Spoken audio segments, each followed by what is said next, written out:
नमस्कार। One India देख रहे हैं आप। पड़ोसी देश बांग्लादेश में इस वक्त हिंसा भड़की हुई है। देश के कई शहरों से आगजनी तोड़फोड़ की खबरें सामने आ रही हैं और इस हिंसा के पीछे की वजह बनी है एक छात्र नेता की मौत। उस्मान हादी, जो पिछले साल शेख हसीना सरकार के तख्तापलट के दौरान एक बड़ा युवा चेहरा बनकर उभरे थे, उनकी 12 दिसंबर को उन्हें गोली मार दी गई थी। इसके बाद उन्हें इलाज के लिए ले जाया गया था सिंगापुर, जहां पर 17 दिसंबर को उन्होंने दम तोड़ दिया, उनकी मौत हो गई। तो हादी की मौत की खबर जैसे ही बांग्लादेश पहुंची, बांग्लादेश में उबाल आ गया, वहां के लोग भड़क उठे और भारत विरोधी एक माहौल बन गया। भारत की एम्बेसी को निशाना बनाने की कोशिश की गई। इसके साथ ही अल्पसंख्यक हिंदू समुदाय को भी निशाना बनाया जा रहा है। तो बांग्लादेश के ताजा हालात पर आज हम बात करेंगे। हमारे साथ बांग्लादेश से वरिष्ठ पत्रकार जुड़ रहे हैं, शोएब चौधरी जी, जो हमें ताजा अपडेट बताएंगे। चौधरी साहब, बहुत स्वागत है आपका वन इंडिया पर। सबसे पहला सवाल मेरा यही है कि हादी कौन थे, उनके बारे में थोड़ा आप हमारे दर्शकों को बता दीजिए, और इसके साथ ही अभी जो ताजा घटनाक्रम हुआ है और उसके क्या अपडेट हैं ये भी बता दीजिए। बहुत बहुत धन्यवाद। देखिए अब्दुल, ये जो उस्मान हादी है, इसके नाम हम लोगों ने सुना पिछले साल कि जब तख्ता पलट हो रहा था बांग्लादेश में। उसी वक्त हम लोगों ने सुना।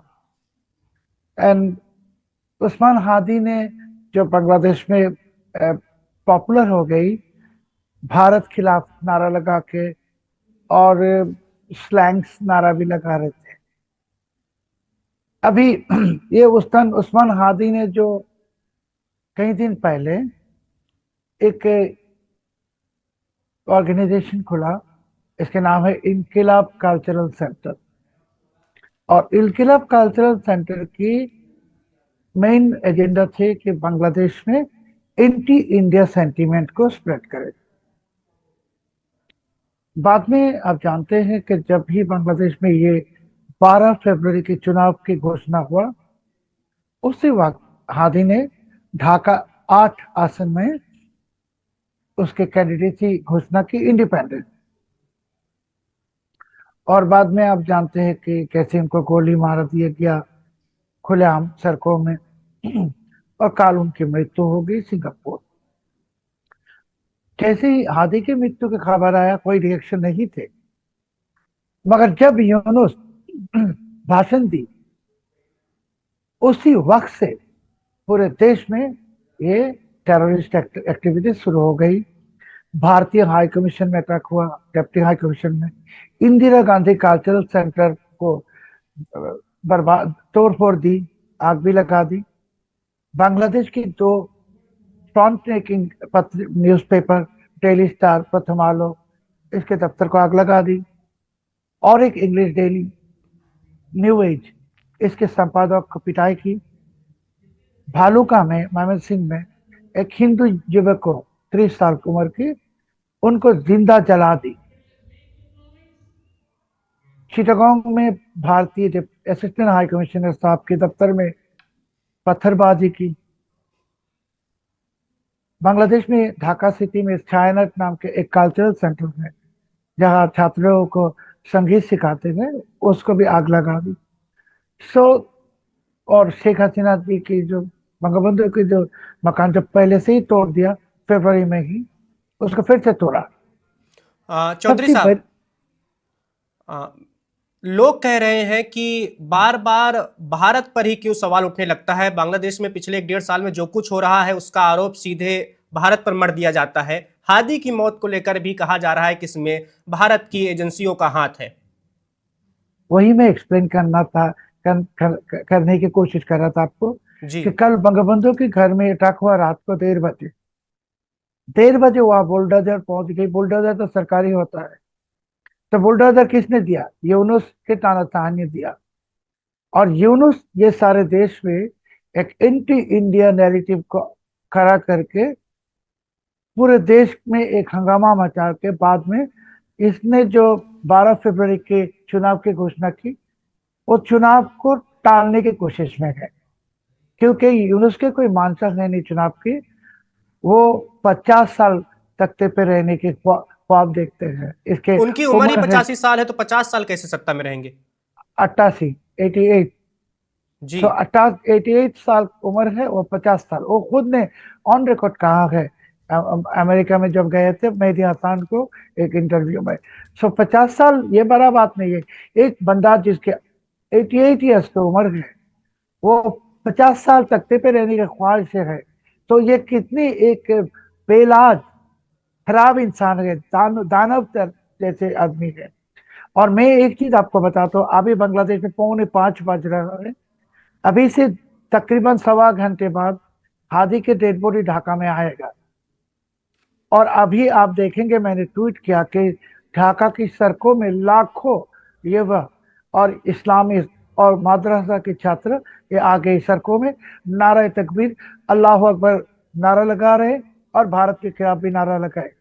हमारे को इतने डर है कि जब ये डेड बॉडी आएगा, पिछले कल की जो टेररिस्ट एक्टिविटीज हम लोगों ने देखा, इससे भी ज्यादा टेररिस्ट एक्टिविटी होगा। और आज के दिन मैं तो एडिटर हूँ, हमारे भी रिपोर्टर्स हैं, कोई सड़कों में एक कैमरा ले जाने में वो डर रहा है, क्योंकि पत्रकारों को कभी भी ऐसे हुआ नहीं कि जर्नलिस्ट को पिटाई की। कल तो रात को जर्नलिस्ट को पिटाई किया, और ये तो डेली स्टार के 30 जर्नलिस्ट के इनसे क्या को नाराजगी बिल्डिंग, है? पत्रकारों से क्या नाराजगी है? पत्रकारों के ऊपर नाराजगी है नहीं, है जो एजुकेटेड पीपल के ऊपर। जो भी एजुकेटेड पीपल है, सेकुलरिस्ट जो होता है, जो पढ़ाई लिखाई वाला लोग है, क्योंकि ये सड़कों में कौन है? मदरसा के छात्र हैं, हिफाजत इस्लाम मदरसा है, हिजबुत तहरीर है, अंसार अल इस्लाम जो अल कायदा का मेंबर पार्ट वो भी है, उसके लोग हैं, और अटका हुआ पाकिस्तानी जो बांग्लादेश में 8 लाख है, ये सब सड़कों में आए। और उनकी नाराजगी पत्रकारों के ऊपर इसके लिए कि न्यूज़पेपर ही तो यूनुस को थोड़ा बहुत क्रिटिसाइज करता है, और कोई तो क्रिटिसाइज नहीं करता। यूनुस तो अब तक 300 पत्रकारों के खिलाफ मर्डर केस कर दी। और बांग्लादेश में अभी कोई पत्रकार कोई भी आवाज उठाता है, मैं भी ढाका में बैठा हूँ, तो फिर भी मैं कह रहा हूँ दूसरी पत्रकारों के खिलाफ एंटी टेररिज्म एक्ट में मुकदमा देकर इसको बंद करता है। सो ये जैसे तुर्की में आप देखते हैं जी। एर्दोआन जैसे पत्रकारों के साथ जो चीज करता है, या ईरान में, वही चीज बांग्लादेश में अभी चल रहा है। चौधरी साहब, आपने आप जैसा कह रहे हैं, अगर मैं उसका मतलब निकालूं तो यह है कि यूनुस को सत्ता मिल गई है, अब वो उसे छोड़ना नहीं चाहते हैं वो, और इसीलिए वो जानबूझकर ऐसी चीजें होने देना चाहते हैं जिससे वो देश में एक ऐसा माहौल दिखा सके कि देखो अभी चुनाव लायक तो कुछ है नहीं, चुनाव जब होगा जब देश में शांति होगी, और शांति के लिए तो अभी हमें प्रयास करना ही पड़ेगा, अभी हमें थोड़ा और वक्त दीजिए। क्या वो ऐसा चाहते हैं? बिल्कुल। और यूनुस तो चाहते, इससे ज्यादा जो चाहते हैं, यूनुस के जो आकाए हैं अमेरिकी डीप स्टेट और पाकिस्तानी आईएसआई, जी बिल्कुल, मेरा पर्टिकुलरली। अगला सवाल यही होने वाला था कि उन्हें कहां से ताकत मिल रही है। जैसे बहुत सारी मीडिया रिपोर्ट्स आती हैं, लोग भी ऐसा दावा करते हैं कि पाकिस्तान से और अमेरिका से कुछ लोग हैं जो यूनुस को चाहते हैं कि वही बांग्लादेश के सिरमौर बने रहें। वही पाकिस्तान को 54 साल के बाद एक मौका मिला बांग्लादेश में ऐसे लफड़ा करने के, मैं बात को लफड़ा कहूंगा। और पाकिस्तान की जो आईएसआई है, इसने खुफिया एजेंसी, इसने 5-5 ऑफिस ढाका में खोल दी। और आप जानते हैं कि पिछले हफ्ते जो उल्फा की परस बरुआ फिर से बांग्लादेश में घुसे। अभी ढाका में आईएसआई की ही एक सेफ हाउस में ये है। तो बांग्लादेश को पाकिस्तान फिर से पूर्व पाकिस्तान बनाने की कोशिश में है, और पाकिस्तानी आईएसआई और यूनुस दोनों मिल के 18 करोड़ बंगाली के खिलाफ ऐलान जंग की है। बड़ा हिस्सा तो ये भी है ना, जो शेख हसीना का समर्थक रहा है, जो उनके पिताजी को मानने वाला रहा है, और जो भारत से रिश्ते मजबूत चाहता है, अच्छे चाहता है, तो वो वर्ग तो अभी भी है, भले ही उसे आप ताकत के बल पर कुचल दीजिए, थोड़ा शांत कर दीजिए, लेकिन एक बड़ा हिस्सा तो बांग्लादेश में अभी है ना वो। भाई देखिए, बांग्लादेश के जो आम है, मास पीपल, ये क्या चाहते हैं? रोजगार चाहते हैं, नौकरी चाहते हैं, 3 दिन में 3 दफा खाना मांगते हैं ना।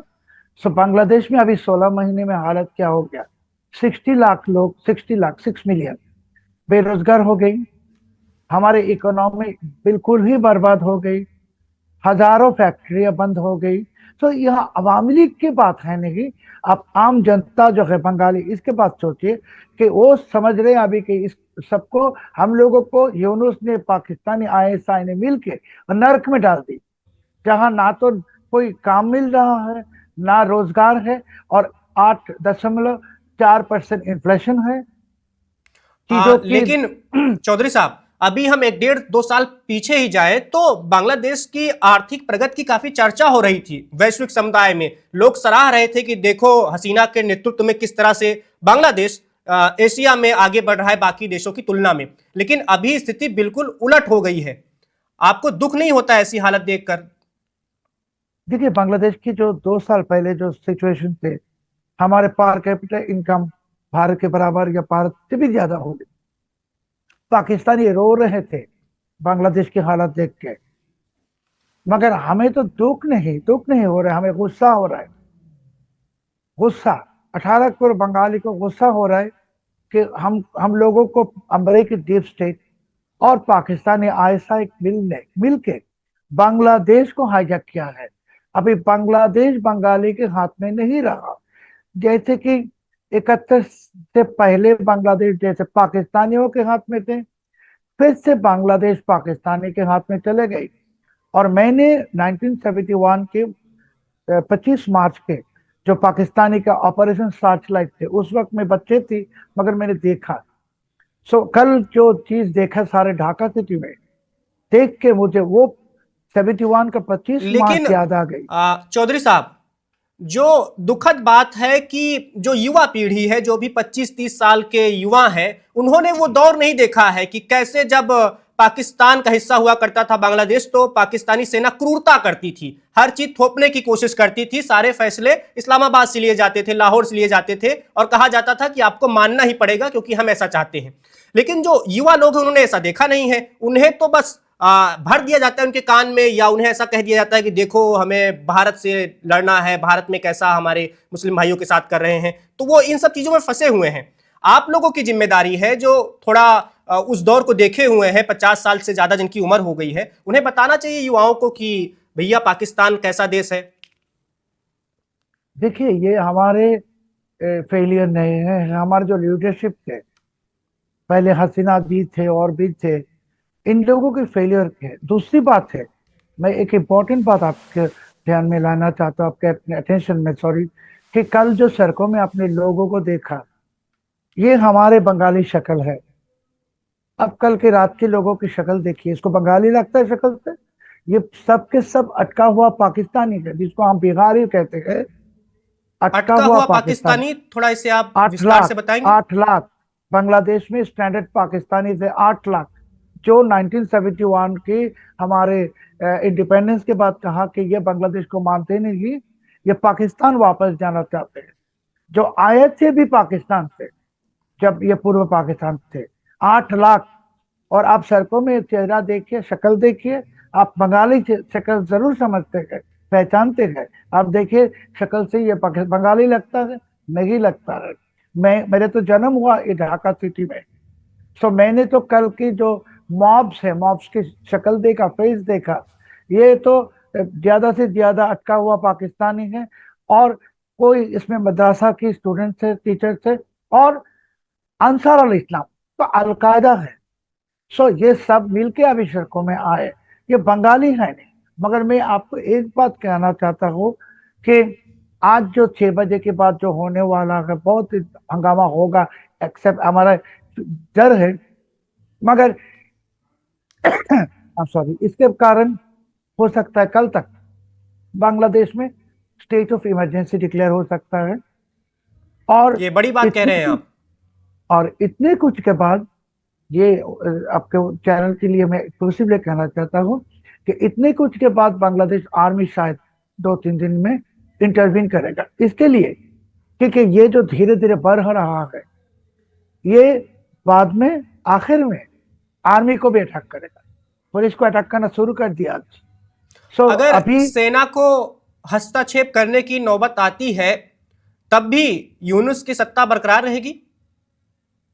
अगर सेना हस्तक्षेप करता है तो यूनुस को हटाएगा, यूनुस को बंद भी करेगा, क्योंकि ऐसा हालत नहीं होने से लोग मानेगा नहीं कि यूनुस खुद बन गई बांग्लादेश की एक पब्लिक एनिमी, गण शत्रु। इसे लोग कह रहे गली गली में, आप गली गली में लोग कहने लगा कि यूनू हमारे पब्लिक एनिमी है। तो सेना है जो हर देश की, बांग्लादेश के भी सेना के काम क्या है कि हमारे जो स्वतंत्रता को रक्षा करना। अभी हमारे को लगता है कल तक स्टेट में इमरजेंसी होगा और 2-4 दिन में मिलिट्री को इंटरवेंशन करना पड़ेगा, नहीं तो बांग्लादेश की हालत सीरिया से भी बदतर होगा, इराक से भी बदतर। चौधरी साहब, यूनुस को लेकर ही एक और सवाल है, उसके बाद हम अपने आगे के सवाल की ओर बढ़ेंगे।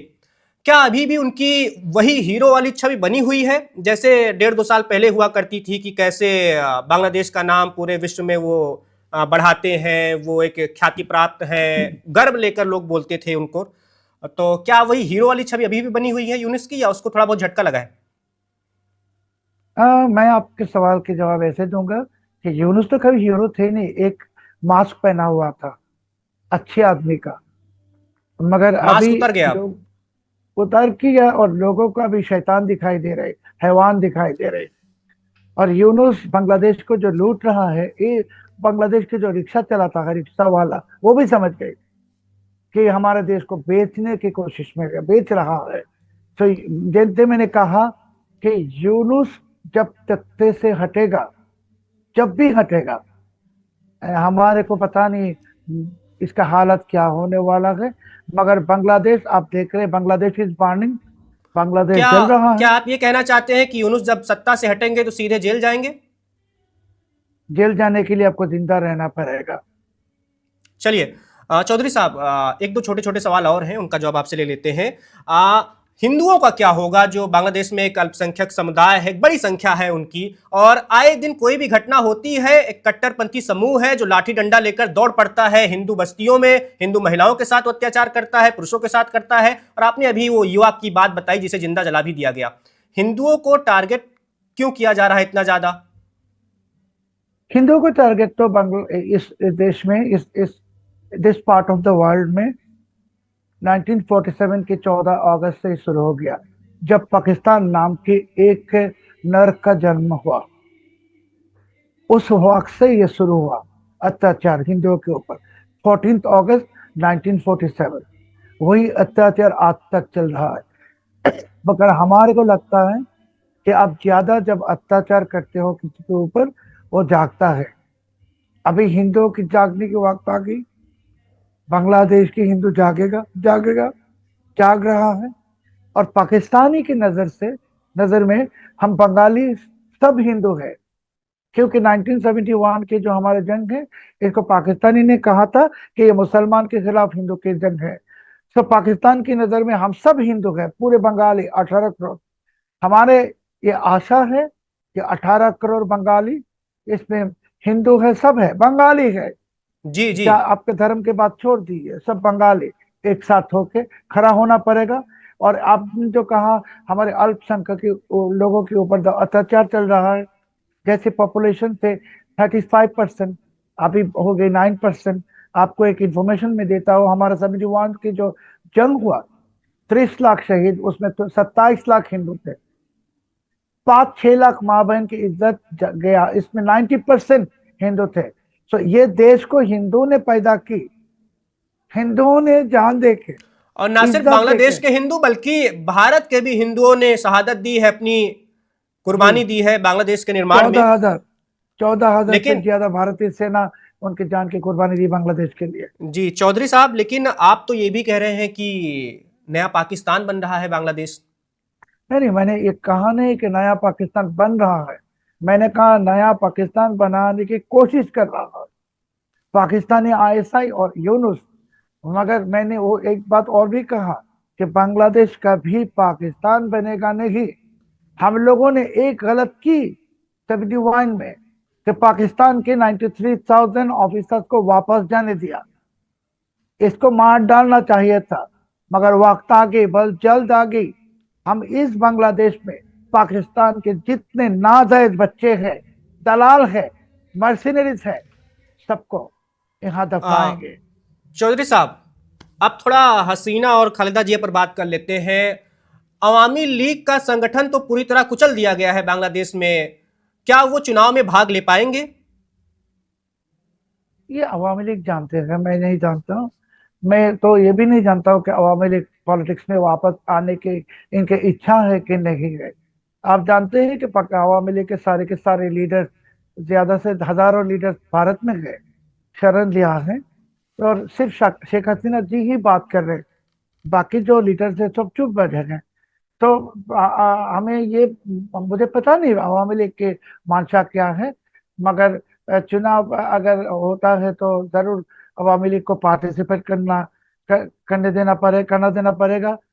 और मैंने जैसे कहा कि यूनुस के अंडर में कोई चुनाव होने वाला है नहीं। यूनुस वही चुनाव 12 फरवरी के इलेक्शन को टालने के लिए ये सब कर रहा है, मगर दिन उसका छोटा हो रहा है। उल्टी गिनती यूनुस की शुरू हो गई। और आप बीएनपी का देखेंगे क्या हाल है इस वक्त सर? बीएनपी तो बांग्लादेश के अवामी लीग और बीएनपी दो ही पॉलिटिकल पार्टी एक्चुअली। हमारे जो वोट बैंक में 40% प्लस माइनस बीएनपी का है, 40% प्लस माइनस अवामी लीग का है, और जमात और इस्लामियों को सब मिला के वोट बैंक के 6% सिर्फ। तो इस्लामी कभी बांग्लादेश में पावर में आएगा नहीं। मगर बीएनपी का कोई गलती भी थे कि इन्होंने भी भारत विरोधी तक की, भारत विरोधी कोई रोल भी प्ले की। हमारे को लगता है कि उनको भी होश आएगा, और अवामी लीग को भी होश आना चाहिए कि हसीना जी ने जैसे हिफाजत इस्लाम को गोद में बैठाया था जब वो तख्ते पे थे, हसीना जी भी कोशिश की पाकिस्तान के साथ रिश्ता जोड़ने की, दोस्ती बढ़ाने के लिए। अभी उसको लेकिन समझना चाहिए। हसीना और उनके परिवार के साथ तो हमेशा एक ठप्पा लगा था ना कि ये तो भारत से कुछ ज्यादा ही जुड़े हुए हैं, इनके भारतीय रिश्ते तो बहुत ज्यादा है मजबूत। नहीं, वही मैं कह रहा हूँ कि वो तो कोशिश किया पाकिस्तान के साथ दोस्ती करने के लिए। पाकिस्तान के साथ जो दोस्ती करने जाएगा, जो भी जाएगा, उसका बर्बादी होगा। और ये हसीना जी एक एग्जाम्पल है कि वो गए थे पाकिस्तान रिश्ता बनाने के लिए, हिफाजत इस्लाम के साथ दोस्ती की और उनकी बर्बादी हुई। भारत के साथ बांग्लादेश ने जब रिश्ता रखा, बांग्लादेश के प्रसार हुआ, प्रॉस्पेरिटी हुआ, और भारत के सिवा बांग्लादेश के कोई प्रोग्रेस, प्रॉस्पेरिटी या शांति कुछ भी होगा नहीं, होने के कोई जगह भी है नहीं। बांग्लादेश की सदा मित्र मुल्क भारत है, और बांग्लादेश की बंगाली की एकमात्र दुश्मन मुल्क पाकिस्तान है। जब ये हम समझ जाएंगे, जब ये हमारे फ्यूचर जनरेशन समझेगा, यंगर जनरेशन समझेगा, बिलीव मी, उस वक्त से बांग्लादेश दुनिया में फिर से सर ऊंचा करके खड़ा होगा। खालिदा जिया की तबीयत कैसी है सर? उनका स्वास्थ्य ठीक है अभी? तो बीएनपी जानता है, मैं नहीं जानता। वो तो अस्पताल के अंदर है। चलिए, एक और आखिरी सवाल सर, अभी हसीना की हम बात कर रहे थे, उनसे जुड़ा हुआ ही सवाल है। क्या हम निकट भविष्य में या हसीना अपने इसी जीवन में फिर से बांग्लादेश में वापसी कर पाएंगी कभी? आपको क्या लगता है? हसीना जी तो एक योद्धा है, फाइटर। जब 75 में उनके पूरे परिवार को हत्या किया, उसके 6 साल में उन्होंने वापस आ गई। तो शेख हसीना जब जब जिंदा है, शेख हसीना फाइट करेगा, फाइटर है। और जो फाइट करता है वो सस्टेन करता है। शेख हसीना जी आज हो या कल या परसों बांग्लादेश को में वापस आएंगे। और यूनुस के ये जो तानाशाही है, इसके टाइम खत्म होने वाला है। और यूनुस जब जाएगा, आप देखेंगे बीएनपी खुद ही अवामी लीग को बुला के ले आएगा, क्योंकि डेमोक्रेसी को ठीक रखने के लिए बीएनपी और अवामी लीग दोनों की ही जरूरत है। चलिए चौधरी साहब, बहुत बहुत धन्यवाद आपका वन इंडिया के साथ जुड़ने के लिए और बहुत ही अहम जानकारियां देने के लिए हमारे दर्शकों को कि अभी बांग्लादेश में क्या हो रहा है, और यूनुस और उनकी कार्यवाहक सरकार, बांग्लादेश की सेना और बांग्लादेश में पाकिस्तान और अमेरिका की क्या भूमिका रही है, सब कुछ आपने बताया। उसके लिए आपका बहुत धन्यवाद। तो आप देखते रहिए one India. Subscribe to One India and never miss an update. Download the One India app now.